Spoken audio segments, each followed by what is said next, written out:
We still have 2 minutes before we begin, but now is a great time to make sure that your cell phones are off.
Thank you all for being here today, and to those who are watching online, welcome.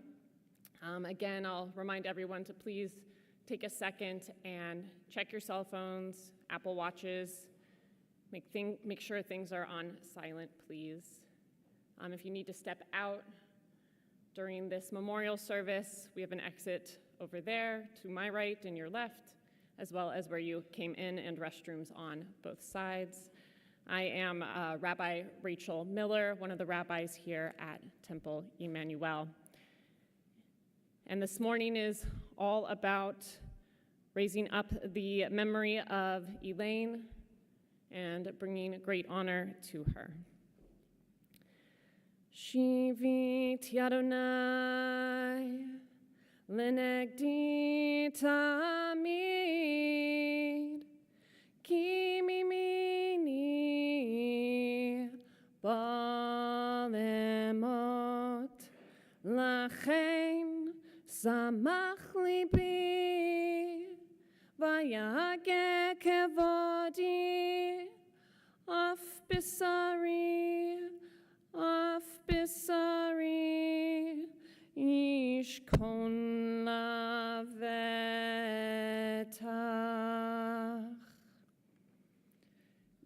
Death has taken Elaine, and we recognize that family and friends grieve in these moments and days as their world has gone a little dark. In their silence, there is lamentation. In their tears, there's loneliness. Now, in their sorrow, may they find the presence of loving friends with a shoulder of support and a touch of care from the soul of another. Hear them, friends. Hear them, God. be with them. In this time of grief, we listen to the voices of our sacred scriptures that brings us the ever-new message of God's nearness. It tells us of our kinship with the Creator, in light as in darkness, in joy as in sorrow, in life as in death.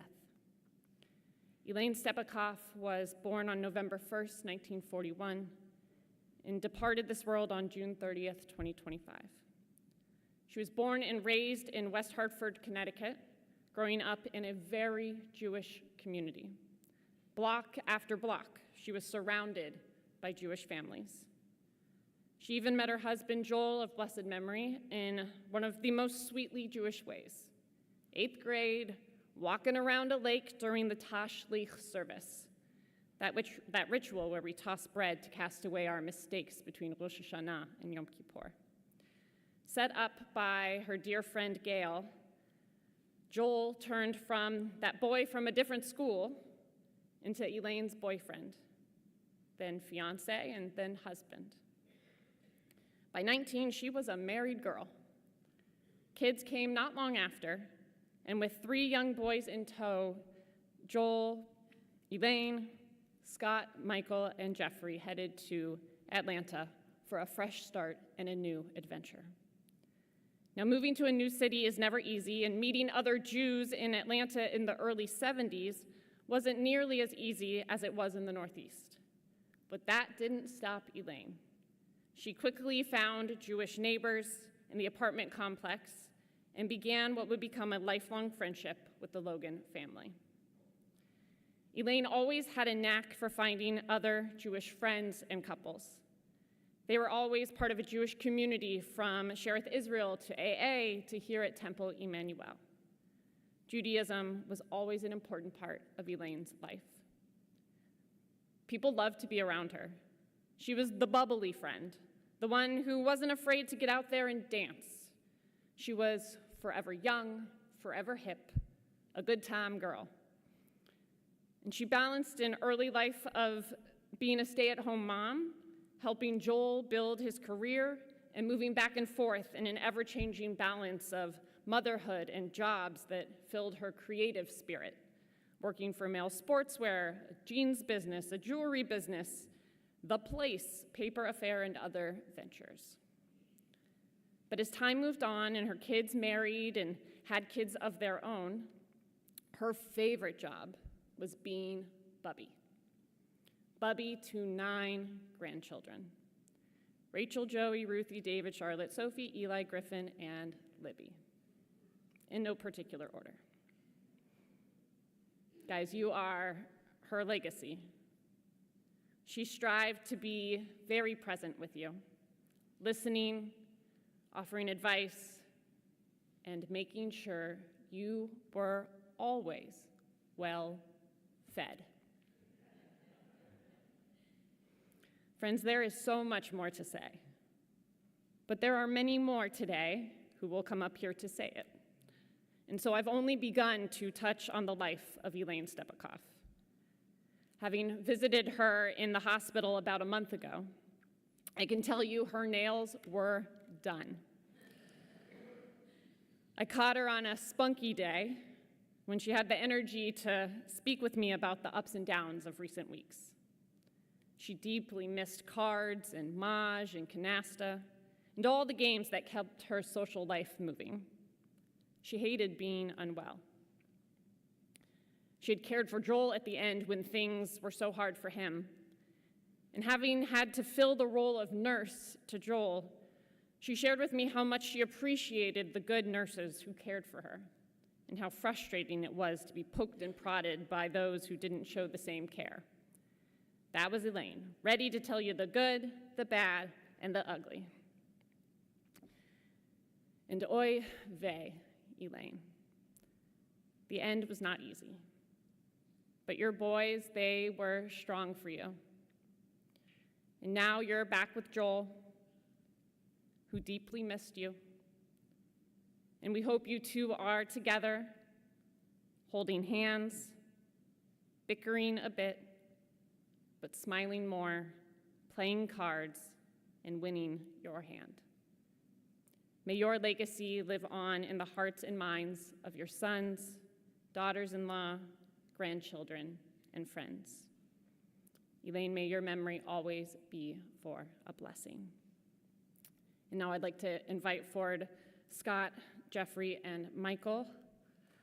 And Scott, if you'll come here, and Michael and Jeffrey, if you'll take seats up here as well.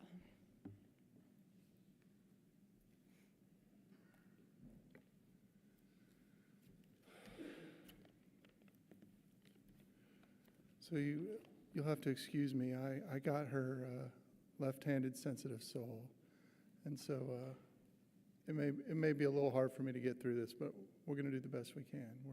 We're here to celebrate my mom, and I appreciate you guys all being here. My mom was more than a mother, a grandmother, a friend, and a wife. She was a force. She never met a stranger, and if she did, she knew everything about them, including where they were from and their children's names in the first 5 minutes. You know someone was special when the pharmacist filling her prescriptions has stories to tell you about her. She was more than a mother. She was a matriarch. The glue that has held this family together for over 50 years, a reason to celebrate, a table for us to gather around, carved from the tree of life, a place to come home to anytime we needed it, and a connection to each other that will carry on as long as I'm alive. The house at the end of Pine Branch Point was more than a cul-de-sac.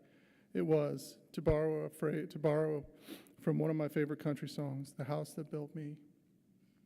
She had 3 boys by age 26 while putting aside dreams of going to art school to raise us. Whether she knew it or not, she instilled in all 3 of us a creative streak we couldn't have escaped if we wanted to.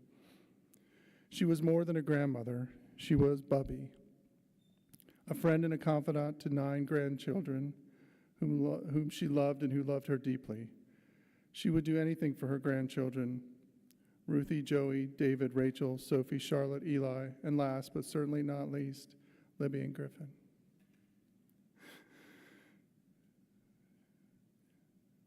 She was always up for a game of Uno, or to take them shopping, to dance at their mitzvahs and now weddings, or to just sit for hours listening to their lives and lend an ear on the phone or a couple of thumbs via text. I've never seen a grandmother so young in spirit or so close with her children's children. She was more than a friend, she was family. From her oldest, dearest friends she's known since I was a baby to those she's made in the last 15 or 20 years, one common thread stretches through all her friendships, and that is how much she means to those who love her and how they would do anything for her and vice versa.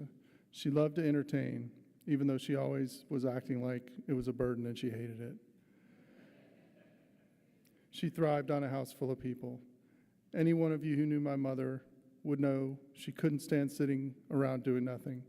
Just a few months ago, she was dancing, going walking every weekend, playing cards and mahjong, going to see shows, doing regular dinners and lunches with friends, planning events for large numbers of people through her involvement in Dunwoody newcomers.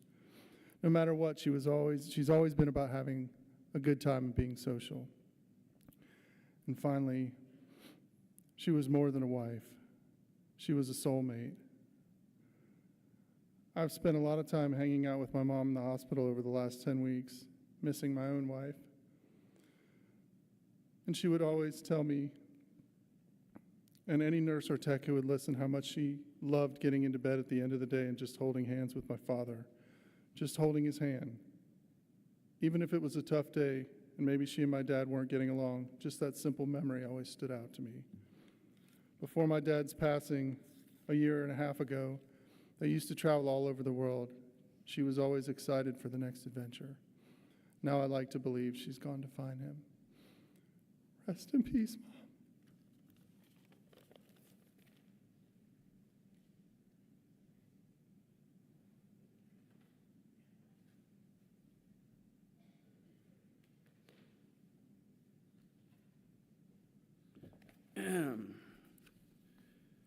Thank you for coming, and I want to thank Rabbi Rachel and Temple Emanu-El. My mother loved this temple, and y'all do a great job of ministering to people in times like this, and just providing a community it really meant a lot to her.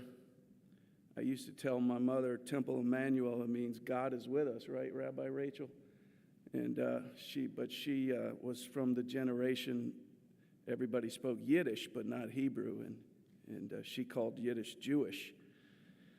And in any case, my mother really valued being Jewish, and even if you're non-Jewish, you could admire that as a virtue that she had to perpetuate something that's been going on for thousands of years. And she was not a religious person, I would say. She loved God, not in a religious way, but in what I would say more like a holistic way, although she really didn't think it out or anything. It's just how she was, that she approached life as holy, all of it.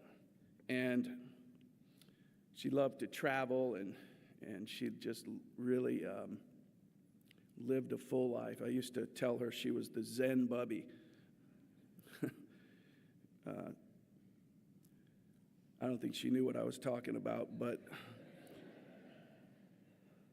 she was proud of being Jewish in the best sense, and she cherished our life cycle events and our holidays, and in this generation,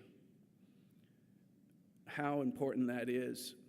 I mean, all of her grandkids especially have been introduced to hatred in this generation of Jews that we really haven't seen since 1930s.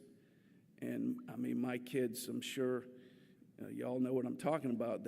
Some of their friends have really hated on them, and the demonstrations and all these things that are going on, even in this country right now, is hard to imagine that it could happen in America the way it has. But the thing is that she instilled in her grandkids the value of being Jewish, and I think she'll be happy to know that they appreciate that, and they're never going to turn away from that commitment in whatever way they may choose to live it out.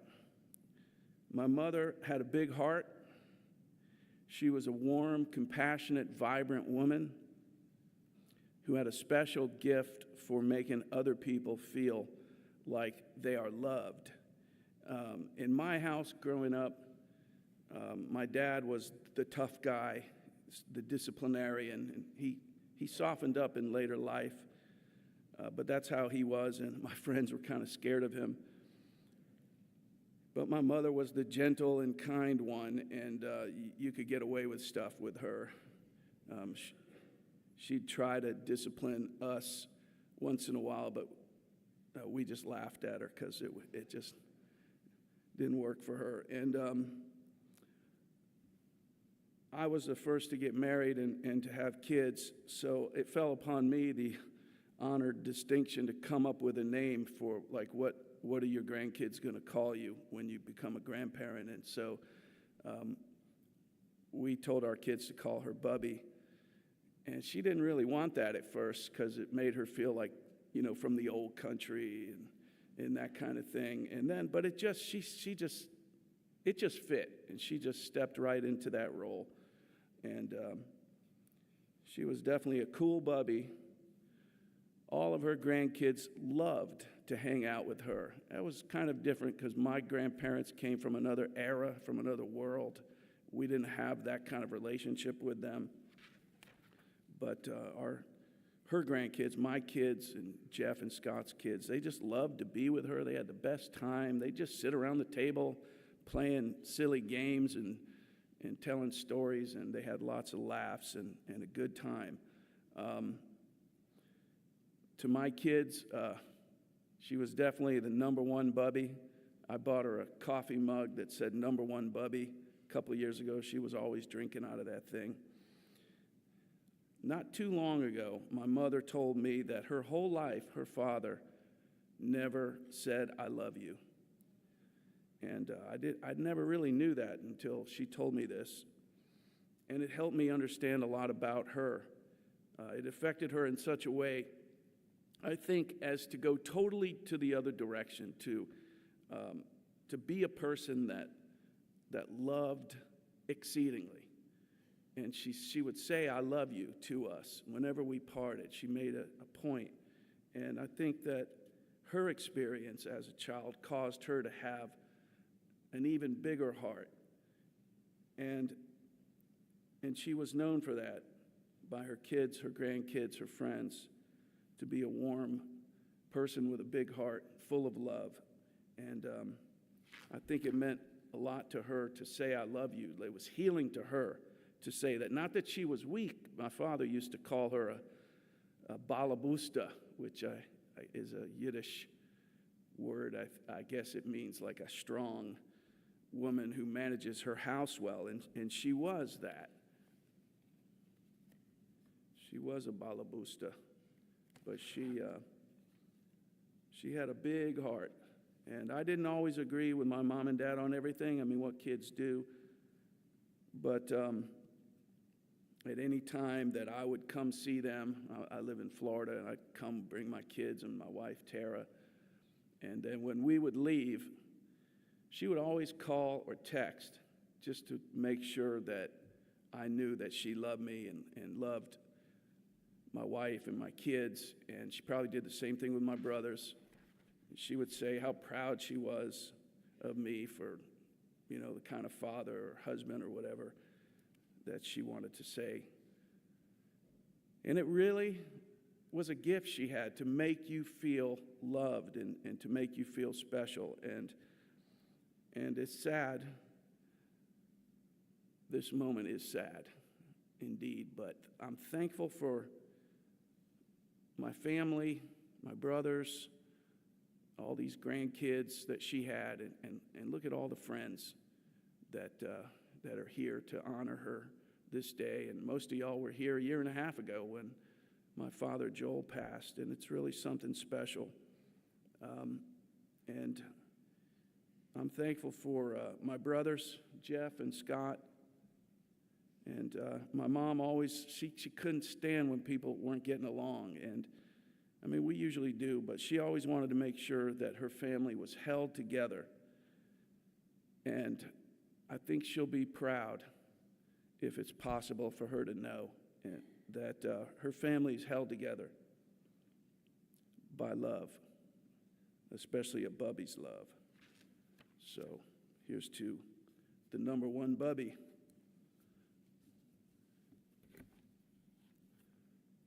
Thank you for coming. Jeffrey.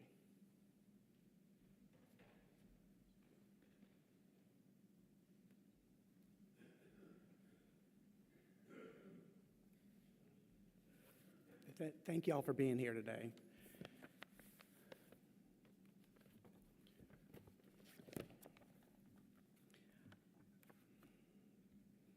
How do I summarize my mom's life and what she meant to me in a few moments? I told Amy on the way over how notably unfamiliar I am with how I'm feeling today, and she wisely said to me, "Be authentic." But honestly, the thing is, I'm going to be authentic here. If I'm really, really, really authentic, I'm not going to be able to say these 2.5 pages of words that I wrote. And the most authentic thing I can say, and I am going to hold it together, is I don't think I realized until today just how I guess I'll leave an ellipse there. How upset I've been and how much I'm going to miss her. But I want to share these words with you. And you've heard some of this, but this is a snapshot of my mom. She was, my mother was 21 years old when I was born. She was a baby. She was a baby, really. Elaine Sora Goldman Stepakoff was born in Hartford, Connecticut. She was the second daughter to Rita and Charlie. She attended Weaver High School, where she met and dated my dad, Joel, who she married when she was 19 years old. So I could tell you some of the things you've heard about her. She was smart and creative and loving and caring. She was also beautiful. And that would all be true. But if I had to summarize my mom in a word, this person I've known for the person I've known for the last 62 years, I would say she was cool. That's what comes to mind when I think about my mother. I remember when I was 5 years old, sitting next to my mom on the back stoop of the little house with the pastel siding on the cul-de-sac in Bloomfield, Connecticut, end of June, learning how to peel the husks off the sweet corn that we just picked up from the stand around the corner.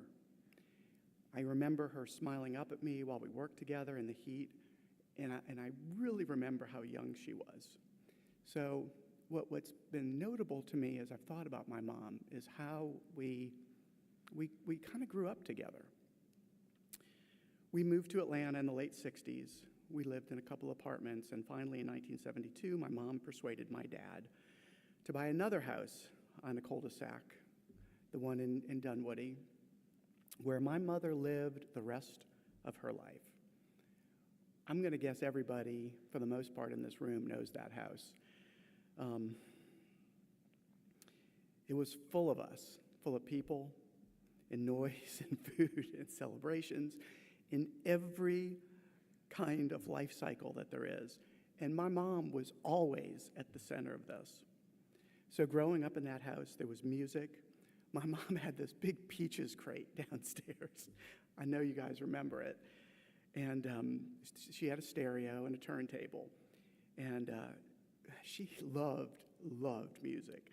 I remember Elton John and Paul Davis and Fleetwood Mac and Chicago. And especially, I remember the Beatles.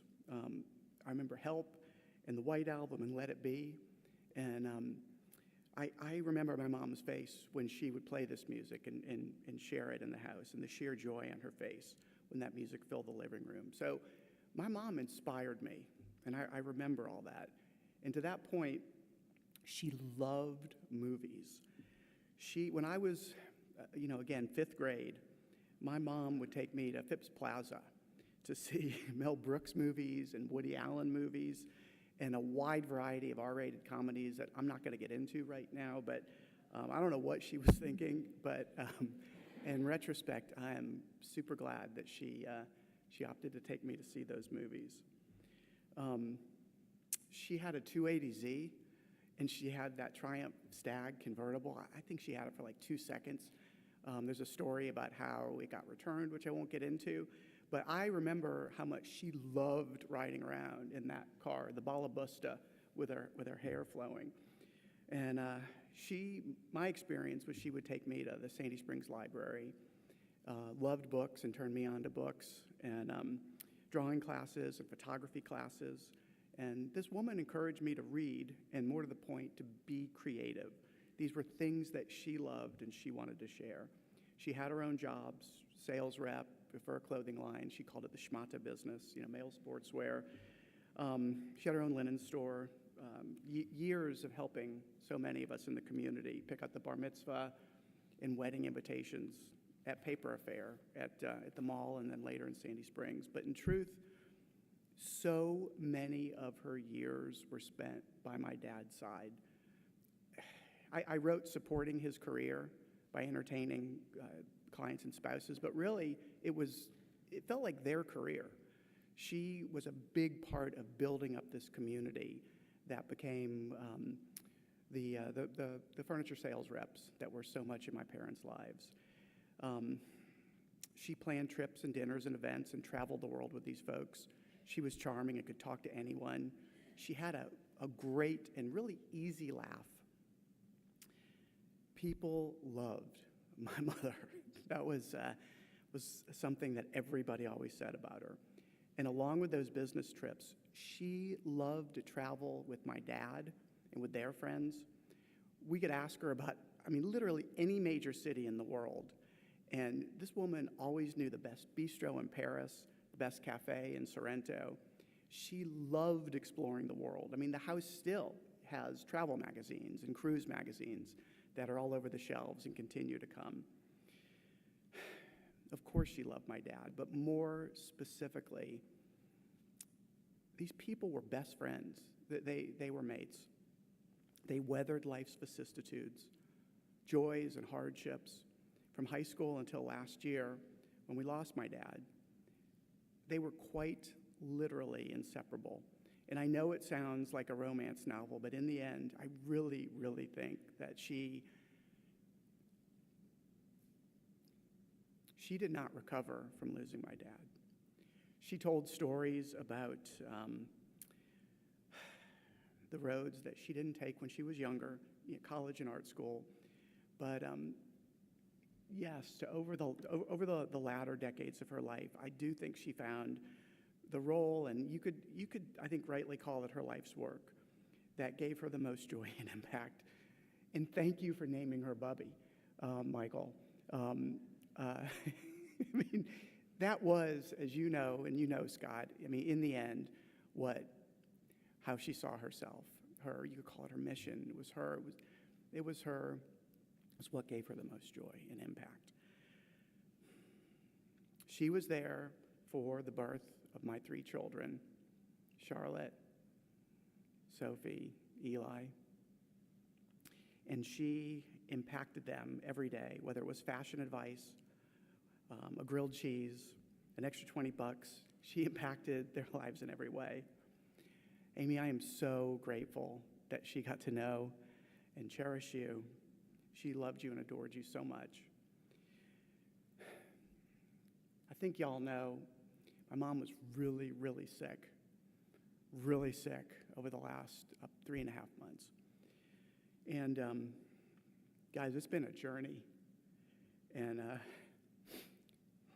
trust me when I tell you that she was not happy about this journey.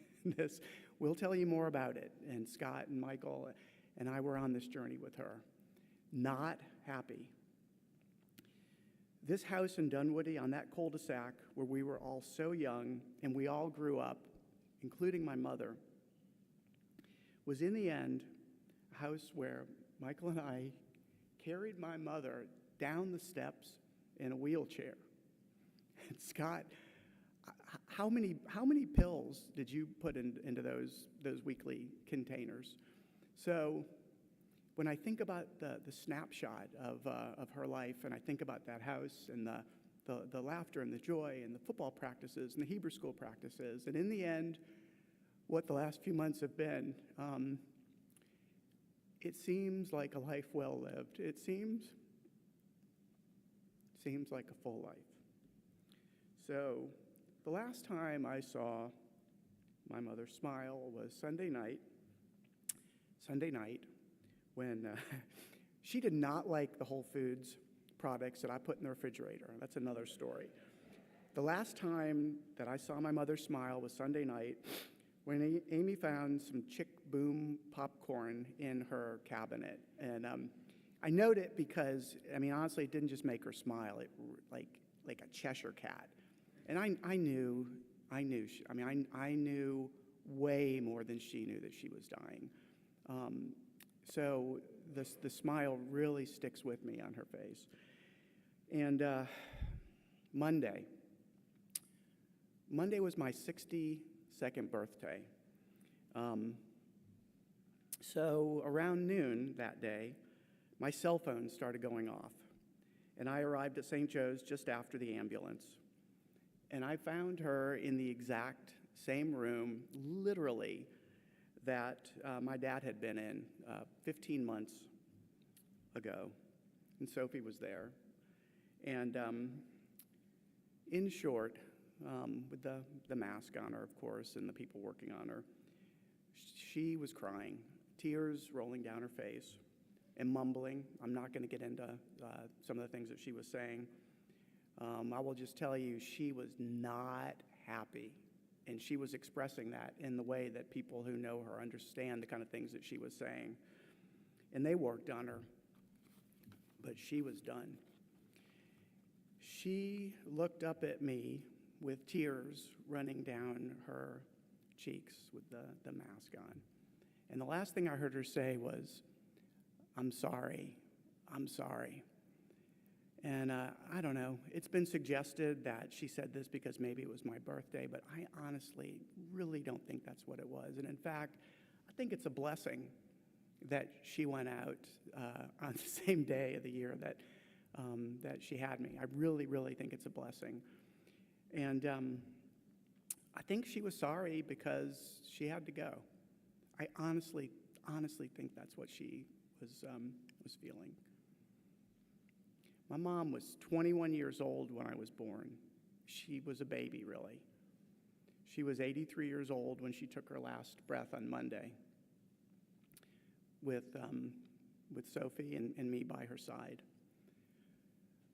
Michael and I were just talking about this expression I love, and I know Michael does so much.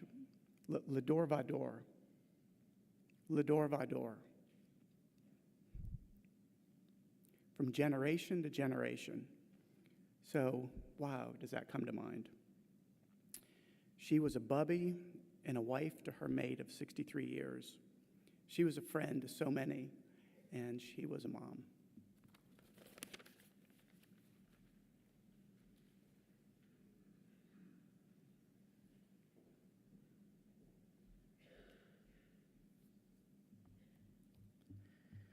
Thank you, Scott and Michael and Jeffrey, for these beautiful remarks. Rachel, Joey, Ruthie, and David, if you'll come up.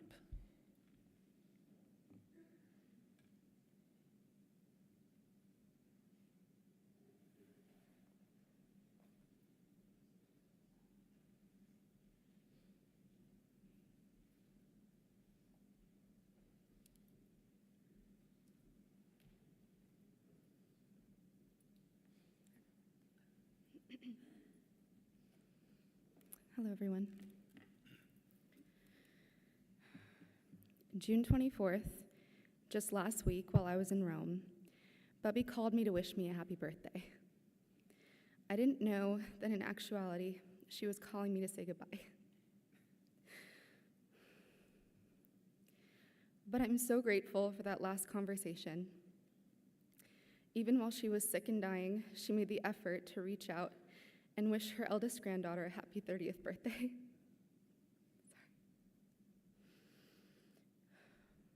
The matriarch of the Stepikoff family, Bubby has always been the center of every family gathering, bringing us all together year after year, and I will miss her more than I can put into words.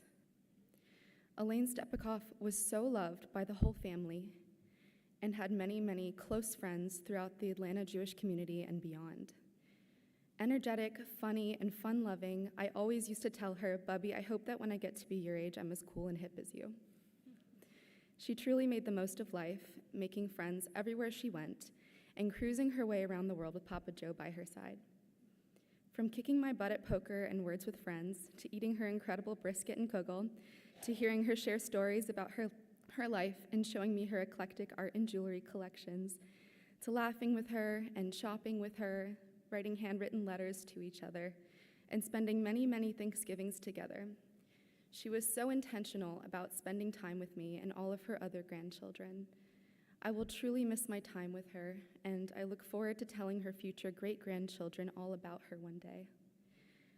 God's word promises us life after death, and I feel confident that Bubby is dancing up in heaven to the Beatles right now with my Papa Joe, her middle school, high school, and lifelong sweetheart. Elaine Stepikoff, my Bubby, you will be deeply and terribly missed.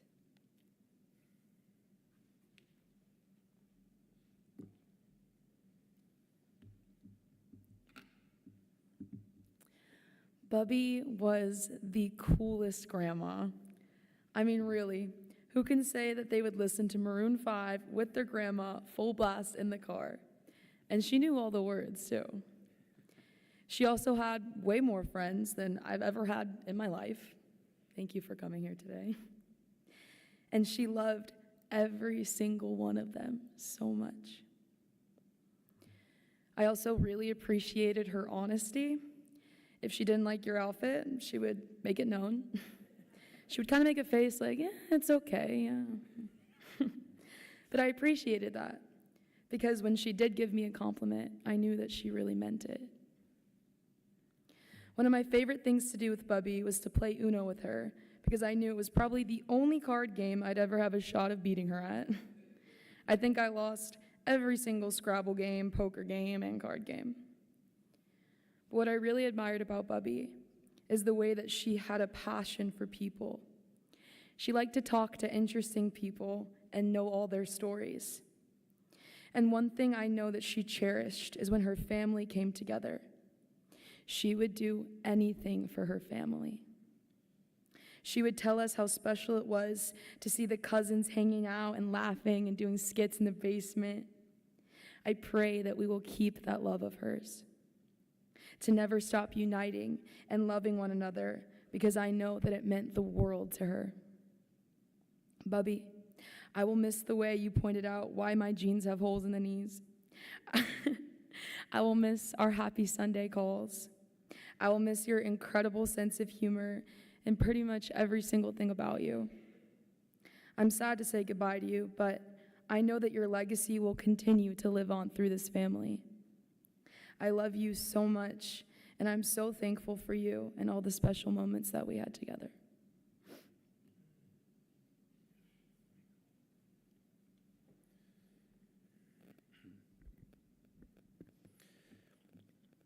My Bubby was the most generous and loving grandmother any grandchild could ever ask for. She was thoughtful, creative, welcoming, hilarious. She taught me how to play cards, all kinds of games, Texas Hold'em, 5-card draw, blackjack, even Uno. And Bubby always told me that I was lucky. Her and Papa Joe used to call me Lucky Joe, 7-7. I'm not exactly sure where that came from.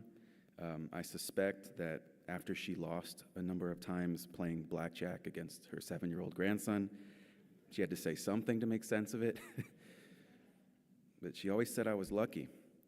And she even always said she wanted to take me to Las Vegas. And when I was younger, I didn't really understand luck, and certainly didn't understand Las Vegas, but it was nice to hear that Bubby thought so highly of me and wanted to spend time with me. And that's just who she was. Call it luck, call it being blessed, whatever it wasn't from learning cards. It was because Elaine Stepikoff was my Bubby. Bubby never got to make that Las Vegas dream come true, but that's all right. I'm not a betting man. But there are 2 things I would put all my life savings on. Number 1, Bubby always had more of a social life than any of her grandchildren combined. And number 2, she loved her family and her friends with her whole entire heart. When you met Bubby, even if just for a moment, even if she wasn't your blood Bubby, you felt like you had a Bubby for life. I have such fun memories with Bubby. I had the honor of being her first and only grandchild to get married. It's my wife, Emily, over there. Emily, she loved you. She adored you. She was so happy at our wedding.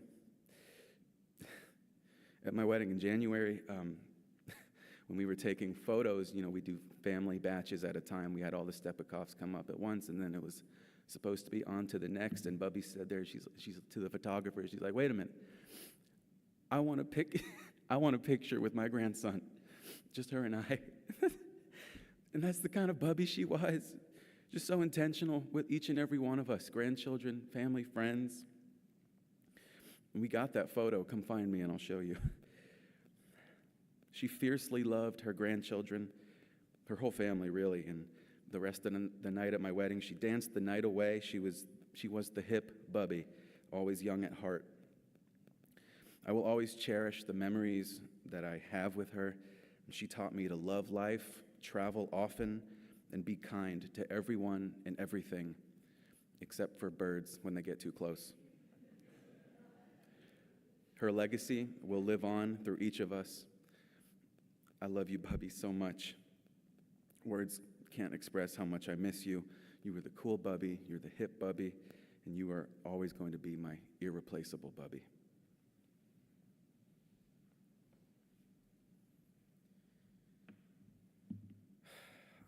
miss her so much.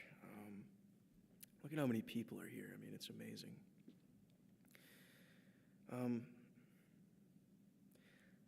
I know that many of us disagree about what may happen after we pass away, whether we've been a good person or a bad person, or a little bit of both. But one thing we can all agree on is that Elaine Stepikoff, my bubby, your bubby, was among the very best of them. She was the best.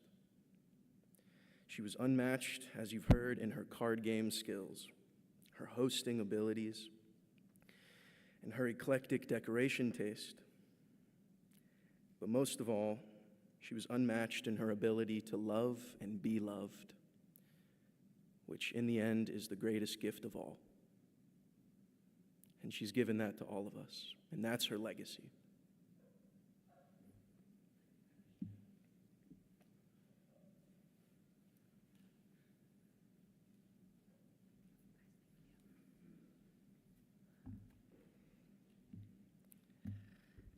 Thank you, guys. Charlotte, Sophie, and Eli.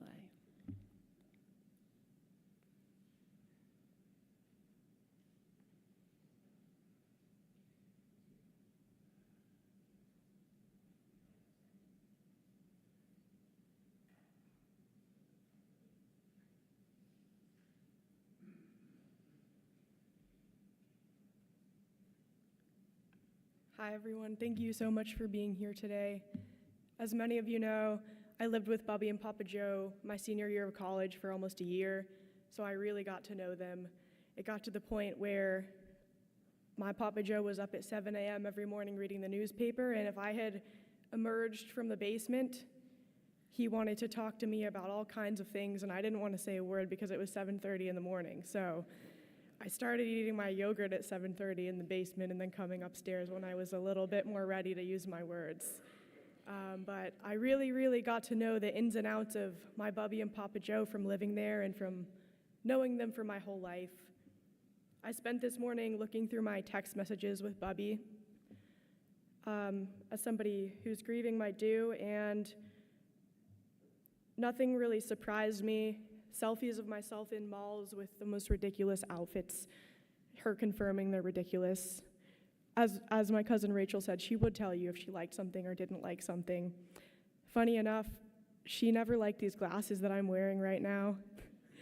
She didn't like how quirky they were, and when I saw her for the last time on Monday, I was lucky enough to be in the hospital and hold her hand alongside my dad and walk her through this process that ended up being her last few moments.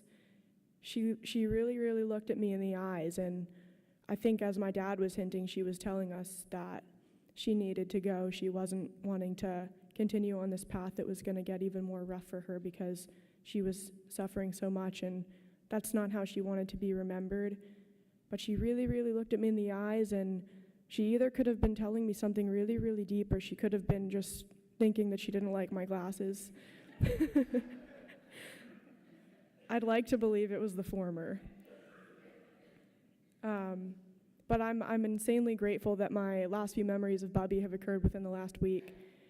I can look back through my whole life and think of funny moments and memorable moments, such as when I was 5 and we went to go feed the ducks. As it was noted, she hates birds, so I don't know why she did this with me. I think she was trying to make me happy, but when the bread went into the water, the geese started swarming us, and she ran away. She left me there. She ran at least like 500 meters away from me at 5. There was nobody else around, and I just remember there were geese to my left and to my right, and I was just looking around trying to find where my grandmother went. She did eventually come back. I think she was a little bit like shaking, but she did pick me up and we left. But one of the most memorable moments over the past week specifically was on Saturday when I spent the weekend with my Uncle Scott. We did indeed try to make sense of, I believe, 8 morning pills and 5 evening pills. It was quite a lot, and anyone would have needed some second eyes to make sure we had put all the right pills into the right AM and the right PM, but I wanted to get her a virtual mani-pedi service, and I knew how much she liked to get her nails done, so as any good granddaughter would do, I offered to get this for her, and as any good granddaughter would do, I asked if I could kindly use her credit card to pay for it. Her response was pretty warranted. It was, you're getting me a gift and you're asking me to pay for it? And I'm not gonna lie, I got a little bit upset. I actually cried. I'm not gonna lie. And she hugged me, and my dad thought the whole situation was hilarious. So there you have it. But the last memory, I'm so grateful, got to be holding her hand by her side as she was in the hospital and putting my hand on her head and my other hand on her, in her hand, and just saying, Bubby, I'm here for you. Sophie and Dad are here. We're right here. It's gonna be okay. I'm so proud of you. And every morning I've woken up since then, I keep running through that moment in my head, just knowing how aware she was that she was in our presence, and I think that means the world. So here's to Bubby. Love you forever, Bubby, and I'm ready to carry on your legacy. Hello. My Bubby's passing is not a quiet one. Her life was loud and impactful, and she's leaving a lot behind her. She was not a normal grandmother. She was completely unique, cool, fun, fashionable, artistic, and inspiring. She was very strong. No matter what was going on, she kept living and being social because that was just her. She never wanted to slow down. She would always share stories and taught me about the complexities of life. We spent a lot of this last year talking about dreams and love and life, and I could discuss anything with her.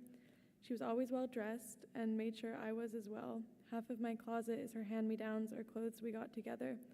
She's always been there for me. If I ever needed anything, I could rely on her, and she inspired a confidence in me. Her and my Papa Joe really helped my parents raise us. Their fingerprints are all over our lives. She encouraged me to be my full, wild self, but knew when to hold me back. When I was a kid, she would always get mad at me for drawing on myself. I'll always remember when I was in kindergarten, I stuck my hands on stamp pads so that I could put handprints everywhere. She picked me up from school that day, and I couldn't get the ink to wash off, so I held fists for hours so she wouldn't see the ink on my hands. Eventually, she said, "What are you doing with your hands?" and I had to show her. She was very upset, but helped me get the ink off, and we laughed about it. The last few days, I found myself thinking, why do anything if I can't show her? But if her and my Papa Joe taught me anything, it's that when things get hard, you keep moving, you keep living, loving, and connecting with people, and you build community. She's made such a beautiful community, and everyone here in this room, I know that everyone's been touched by her in some way. In September, I went with her to my Papa Joe's gravesite, and she laid down beside him and said, "I'll be with you soon." And I laughed and told her to get up, but I guess she knew then that she was ready. She's lived a full, long, beautiful life. Her and my Papa Joe are leaving a lot behind them and big shoes to fill, and I'm more than lucky to have had them as grandparents. Yeah.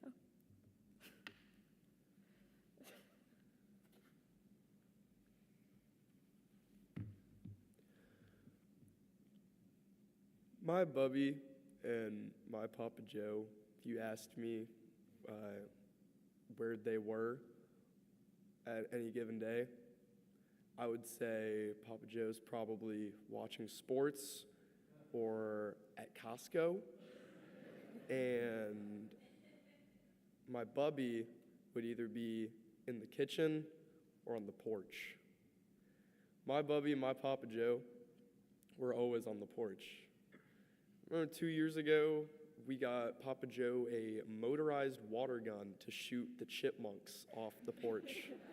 And one of my last memories with my Bubby, I came over to her house in the spring. All of y'all who live here know how bad the pollen was. I hosed off her porch so she could keep sitting. I helped her with her bird feeders. Everyone knows how my Bubby felt about birds, but she loved her bird feeders because she said she liked to watch the birds, but she didn't like it when they came any closer. But they were porch people, and if there was one word I could use to describe my grandmother, it would be soulful. There wasn't a single thing I watched my bubby do that didn't feel imbued with the essence of her soul. Every meal, every gift, every joke, her soul was the driving force in every room she was in. She was a light that helped guide those around her on the right path and push those around her to be a better friend, a better human, a better father, a better daughter, and a better son. The examples she set, the advice she gave, her iconic presence, her love, and her care made her the most powerful figure I know. I can still feel her soul in this very room, imbued within me, my siblings, my cousins, my parents, and every person in this room today.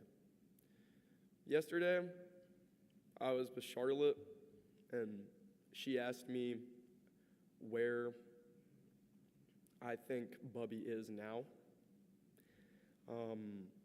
And I told her that there are a few duos in life that are always accompanied by each other.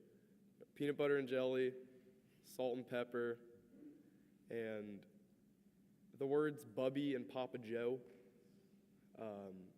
just feel so infinitely correct with each other. And I know that they're, up in heaven listening to the Beatles on the porch.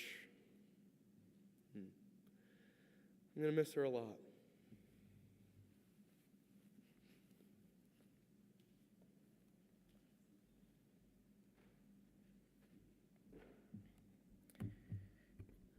And last but not least for this service, Elaine's dear friend, Rhea Logan.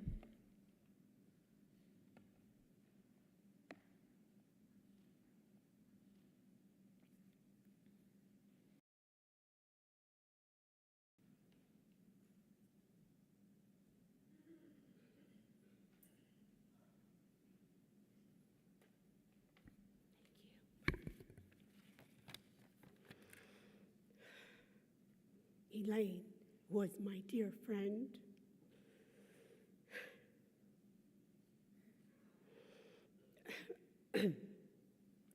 We lived in the same apartment complex called Fountain Square.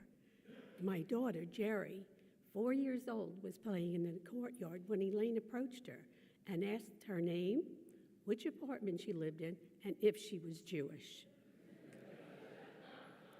That's how I met Elaine 56 years ago. We became family. We grew up together. We grew older together. We laughed and cried. We shared our lives. There is a hole in my heart. We will love and miss Elaine forever.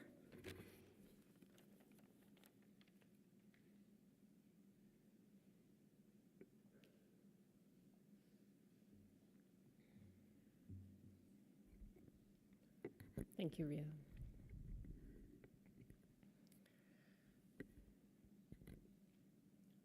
We've certainly heard some incredible and moving words about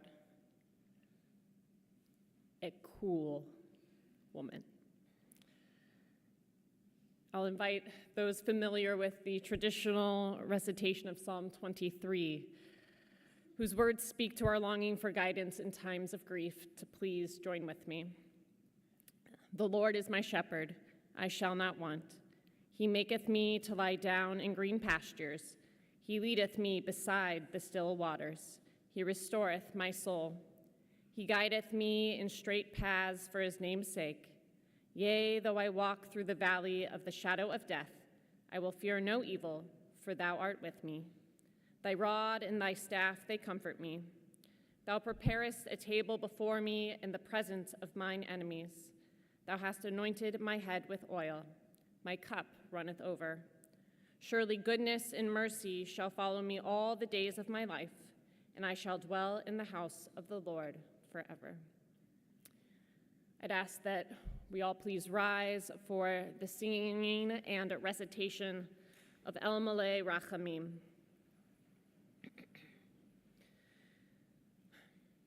El Malay Rachamim, Shochein Bamromim, Hamsei Menucha Nechona, Tachat Kanfei Ashchina, Im Kedoshim Utorim, Zohar Harakia Mazhirim Et Nishmat Esther Sora Shalecha Leolama Ba'al Harachamim Yastireha B'seter Knafav Leolamim Bitzror Bitzrachim Et Nishmata Adonai hu nachalata v'yanuach b'shalom al mishkava v'nomar Amen. Compassionate God, eternal Spirit of the universe, grant perfect rest in your sheltering presence to Elaine, who has entered eternity. O God of mercy, let her find refuge in the shadow of your wings, and let her soul be bound up in the bond of everlasting life. God is her inheritance. May she rest in peace, and let us say, Amen. Please be seated. God gives and God takes. God gives opportunities for us to love, but not forever. God takes opportunities after a while. So don't hesitate or delay or curse the darkness while remaining mired in sadness and hopelessness, because God gives and God takes away. Blessed be the name of the Lord. But why bless the Lord when God takes away? Because if the opportunities were always there, we would wait until the time was just right and never make the leap, and more of life would slip away. So God gives and God takes. Blessed be God's name. Friends, this will conclude our chapel service. A few announcements before anyone moves, please. So Shiva tonight will be in Elaine's home, that house with the porch on the cul-de-sac. The house will open to guests starting at 6 o'clock. And then the Shiva Minyan will begin at 6:30 p.m. There'll be time to share stories during Shiva as well. I'm going to ask that those who are heading to Arlington for the burial, that in just a moment, please be the first to depart. And those who are not going to be continuing on to the burial, to meander a little bit back so that we can clear the parking lot appropriately. Those going to the cemetery, please, men, leave your jackets in your car. Don't bring them in. It's very hot out there. Please bring water. If you have an umbrella in your car, please bring that as well. Thank you so much, and this concludes our service. If the family will rise first to leave.